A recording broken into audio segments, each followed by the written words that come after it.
Nga gjithësi 549 policë të rinj të pranuar, më pak se 40 janë shqiptar, që përbën rreth 7% të numrit të përgjithshëm, alarmon opozitarja BDI. Përfaqësimi i drejtë dhe adekuat u vendos si standard kushtetues pikërisht për të siguruar që institucionet shtetërore të reflektojnë karakterin multietnik të vendit.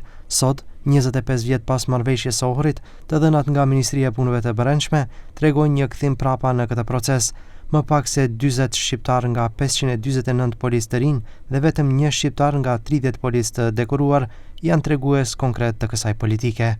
Po zëvendës ministri i Brendshëm Astrid Isini përgënjeshtron nuk janë 40, por 70 shqiptar të punësuar nga gjithsej 496 punësime. Ai pretendimet e BDI-s i quajti gënjeshtra, duke thënë se po bëjnë propagandë. Në konkursin e fundit kanë qenë 496 punësime, prej të cilave mbi 70 shqiptar. Këto janë fakte, jo propagandë, por le ta kuptojnë edhe një fakt tjetër. Kur BDI-ja ishte në pushtet dhe kishte edhe zëvendës ministër në Ministrinë e Punëve të Brendshme, ministri atëhershëm në paraqitjet publike u ambyllte gojen dhe nuk i lejonte të flisnin. Sot, të njëjtit që atëherë heshnin, na shesin morale drejtësi.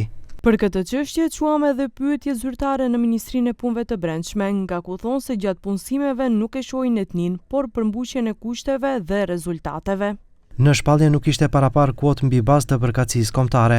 Përzgjedhja e kandidatëve nuk bëhet në bazë të kombësisë, por në bazë të përmbushjes së kushteve ligjore, rezultateve të procedurës së përzgjedhjes dhe suksesit gjatë trajnimit. Sa i përket pretendimeve për strukturën etnike të kandidatëve të pranuar dhe të zyrtarëve policor të dekoruar, Ministria nuk kryen përzgjedhje ose vlerësim në bazë të përkatësisë kombëtare, por në përputhje me kriteret ligjore, standardet profesionale dhe rezultatet e arritura.